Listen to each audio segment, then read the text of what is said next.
Mungkin banyak dari kita yang nggak asing jika mendengar nama Ariel Sharon. Dia adalah Perdana Menteri Israel yang ke-11 yang menjabat dari 7 Maret 2001 sampai 14 April 2006. Ariel Sharon memiliki nama asli yaitu Ariel Shannon. Dia lahir di Kfar Malal, Palestina tahun 1998 dan meninggal mengenaskan pada tahun 2014 di Tel Aviv, Palestina. Di dalam lingkup kehidupan keluarganya, Ariel Sharon sudah didoktrin sedari kecil oleh keluarganya untuk mendukung gerakan Zionisme. Ada yang menarik dari kisah kematian Ariel Sharon ini, teman-teman. Bagaimana Allah Subhanahu wa Ta'ala hindarkan dia di akhir penghujung hidupnya. Ariel Sharon pernah terbaring koma selama 8 tahun. Kondisinya sangat tersiksa dalam sekarat. Ariel Sharon punya sejarah hidup yang tidak bisa lepas dari kekejaman Zionis terhadap tanah Palestina, sampai-sampai dia dijuluki si tangan besi. Karena selama hidupnya, tak terhitung berapa nyawa warga Palestina yang dia bantai. Donald adalah biang dari terbunuhnya warga sipil Palestina yang kebanyakan anak-anak dan perempuan. Sharon menjelma sebagai sebuah teror yang mengerikan saat itu. Jet-jet tempur dan pesawat tanpa awak meluncurkan roket yang menghantam pemukiman Palestina hingga membuat lebih dari 100 warga Palestina meninggal hanya dalam waktu seminggu saja. Sosok Ariel Sharon adalah simbol dari kebiadaban waktu itu. Di panggung politik Timur Tengah dan internasional, Ariel Sharon merupakan seorang figur yang kontroversial. Sharon adalah jenderal kejam yang tangannya berlumuran darah rakyat Palestina. Sebuah kutukan kemudian mengakhiri hidupnya. Para dokter pernah memasukkan Ariel Sharon ke ruangan operasi untuk dilakukan pemberahan. Dia memiliki luka yang membusuk lalu operasi dilakukan. Untuk menyambungkan bagian-bagian ususnya yang telah membusuk dan infeksinya telah menyebar ke bahagian tubuhnya yang lain. Penyumbatan yang terjadi di otaknya menyebabkan kerusakan di sekujur tubuhnya hingga membuatnya jadi membusuk. Sejak terserang stroke pada 4 Januari 2006 lalu, pertama kalinya dia dirawat di Rumah Sakit Hadassah Ein Karim di Jerusalem dan kemudian di Shem Sheba Medical Center di Tel HaShomer. Menurut Komite Keuangan Knesset, ongkos pengobatan Sharon setiap tahun sekitar 440 juta US dollar, atau setara dengan 4,25 triliun rupiah. Nyawa Sharon terancam, kata juru bicara rumah sakit, Yael Bosem Levi kepada kantor berita Associated Press waktu itu. Saat itu Sharon memasuki usia 85 tahun. Kedua matanya dalam keadaan terus terbuka. Dokter-dokter yang merawat Sharon memberikan keterangan terkait kesehatan Sharon. Saat akan ditanya sampai kapan keadaan Sharon akan terus seperti ini. Selama Jeff, dokter senior yang merawatnya mengatakan, kalau dikaji dari usia rata-rata di keluarga Sharon, ibu dan neneknya mati di atas usia 90 tahun. Selama kemudian memperkirakan, Sharon akan tetap dengan keadaannya. Yang seperti ini hingga lewat usianya di atas 90 tahun. Sharon tergolek tak berdaya dengan bantuan berbagai alat medis yang tertancap ke tubuhnya. Termasuk itu memakai respirator dalam sebuah ruangan khusus di rumah sakit Tel HaShomer di sebelah timur ibu kota, Tel Aviv. Tidak ada upacara khusus atau sekedar ucapan simpati buat lelaki 85 tahun itu. Semua orang telah melupakannya, kata Renan Gisin, mantan penasihat Ariel Sharon. Cobalah pegang tangannya, belai rambutnya yang memutih, dan siapalah dia dengan bahasa orang Arab yang sangat dibencinya. Kaifa haluk ya Sharon saat Sharon terkena stroke, seorang kru televisi Israel berhasil merekam gambarnya yang sedang berada di belakang sebuah mobil ambulan.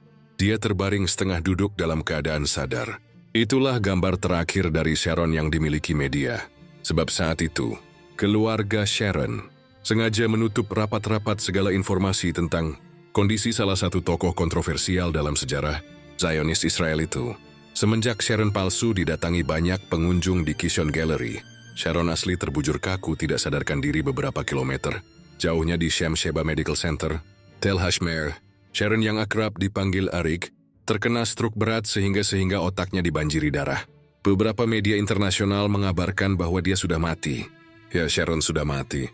Hal itu aja saja, karena setelah dinyatakan stabil pada 5 Januari 2006 oleh tim dokter, saat itu di Rumah Sakit Hadassah. Keesokan harinya Sharon dimasukkan lagi ke ruang operasi.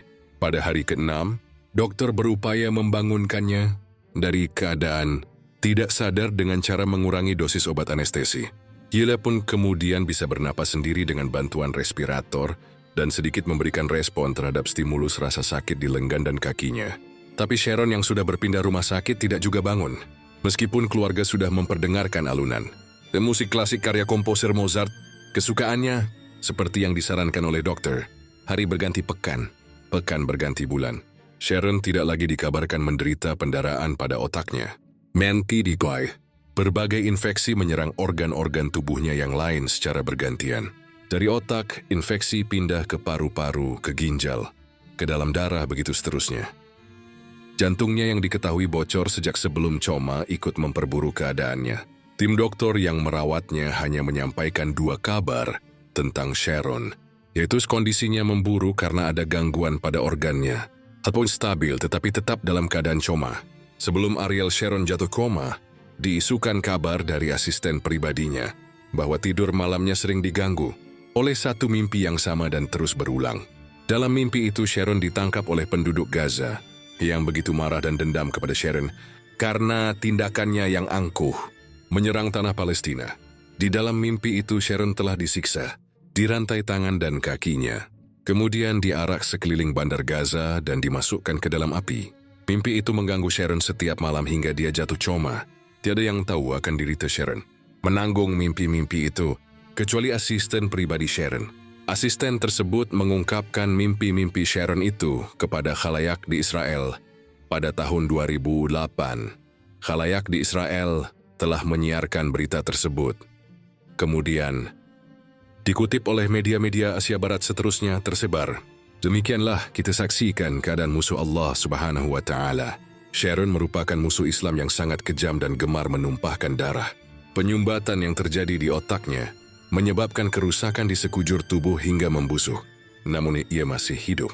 Pada usia 14 tahun, Ari yang menerjemahkan dukungannya terhadap Zionisme dengan cara menyerang rakyat Palestina itu mulai masuk organisasi bersenjata.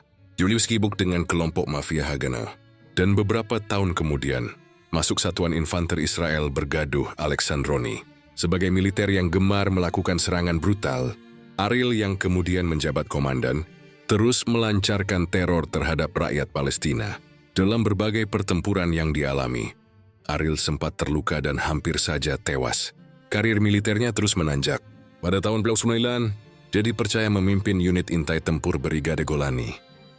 Tak hanya berkarir di militer, tahun 1994, Ariel masuk Universitas Ibrani Yerusalem dan mengambil studi sejarah dan kultur Timur Tengah.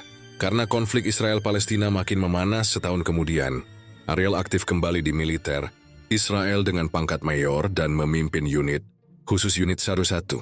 Unit pasukan khusus yang bertugas menyergap gerilyawan. Palestina ini dikenal sangat kejam. Pada 1953, mereka pernah membantai 69 penduduk Palestina.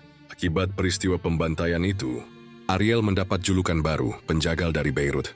Perang demi perang terus dijalani Ariel, mulai dari perang di Turusan Suez, perang Amharimu dan perang Yom Kippur. Perang yang membuat nama Ariel Sharon naik turun itu, rupanya membuat nasibnya tetap beruntung mengingat pangkat mayor. Jenderal berhasil disandangnya. Foto Ariel yang bagian kepalanya terbalut perban saat bertempur di Terusan Suez bahkan menjadi simbol kekuatan militer Israel. Usai perang, Ariel terpilih sebagai anggota Knesset, semacam kabinet di Israel. Tetapi, pada tahun 1994, Ariel mundur dari Knesset sekaligus pensiun dari dunia militer. Perilaku de Creation dengan partai politik yang selanjutnya menjadi kendaraannya meraih kesuksesan, yaitu di Partai Likud.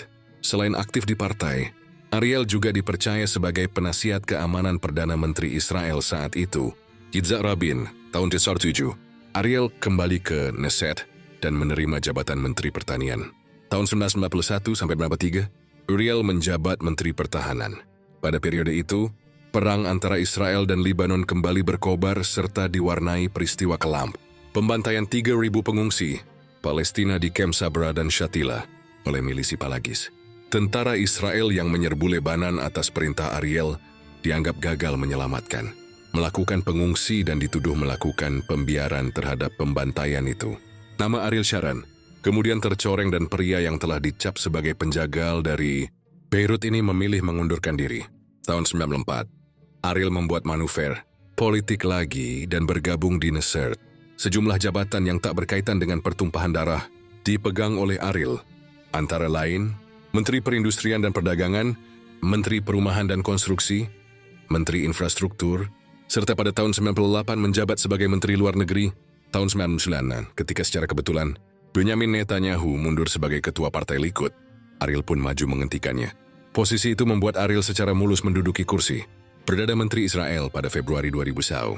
Sebagai Perdana Menteri, Ariel lagi-lagi membuat langkah kontroversial.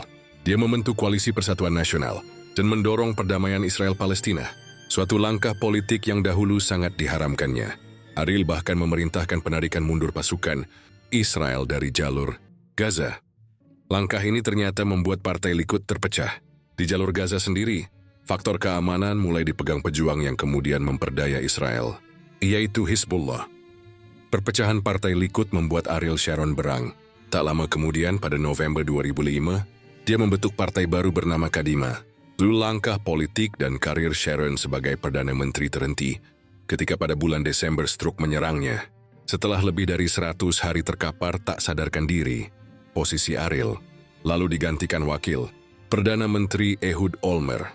Ketika pasukan Israel berhasil dipukul mundur, Hizbullah dan Perdana Menteri Ehud Olmert harus bertanggung jawab terhadap kekalahan perang itu. Tim Ariel Sharon tidak tahu sama sekali. Mantan jenderal yang terkenal kejam itu masih terkapar koma di rumah sakit militer Sheba Medical Center. Pada 11 Januari 2014, Ariel Sharon meninggal dunia dalam kondisi tragis setelah 8 tahun mengalami koma dan hidup tanpa alat bantu pernapasan. Wallahu a'lam bishawab, semoga kisah ini bermanfaat. Lebih dan kurangnya mohon dimaafkan, yang benar datangnya dari Allah Subhanahu wa Ta'ala.